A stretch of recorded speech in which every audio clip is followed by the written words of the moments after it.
இந்திய மத ஒற்றுமை என்பது பல்வேறு மதங்கள், மொழிகள், பண்பாடுகள் ஒன்றாக வாழும் இந்தியாவின் தனித்துவமான அடையாளமாகும். ஹிந்து, இஸ்லாம், கிறிஸ்தவம், சீக்கியம், ஜைனம் போன்ற பல மதங்கள் தங்களது தனித்தன்மையை பாதுகாத்து கொண்டு பரஸ்பர மரியாதை மற்றும் சகிப்பு தன்மையுடன் இணைந்து வாழ்கின்றன. பண்டிகைகள், வழிபாட்டு முறைகள், சமூக மரபுகள் ஆகியவை மத வேறுபாடுகளை தாண்டி மனித நேயத்தை முன்னிறுத்துகின்றன. வேற்றுமையில் ஒற்றுமை என்ற தத்துவம் இந்திய சமூகத்தின் அடித்தளமாக இருந்து அமைதி, சமத்துவம் மற்றும் சகோதரத்துவத்தை வளர்க்கும் சக்தியாக விளங்குகிறது.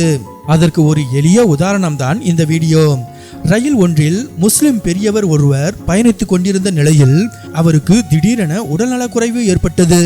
அப்போது அருகில் நின்றிருந்த இந்து பெண்மணி ஒருவர் சற்றும் தாமதிக்காமல் விரைந்து சென்று தண்ணீர் கொண்டு வந்து அந்த முஸ்லிம் பெரியவருக்கு குடிக்க கொடுக்கிறார். தண்ணீர் குடித்ததும் சற்று ஆசுவாசமான அந்த முஸ்லிம் பெரியவர் அந்த இந்து பெண்மணிக்கு தனது நன்றியை தெரிவிக்கிறார்.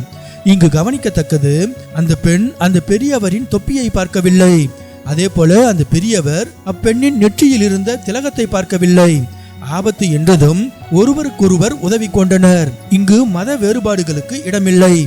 மக்கள் மனதில் மத துவேஷங்கள் பரப்பப்பட்டு வரும் இந்த யுகத்தில் இது போன்ற தருணங்கள் மனித நேயம் இன்னும் இருக்கிறது என்பதை நமக்கு நினைவூட்டுகின்றன.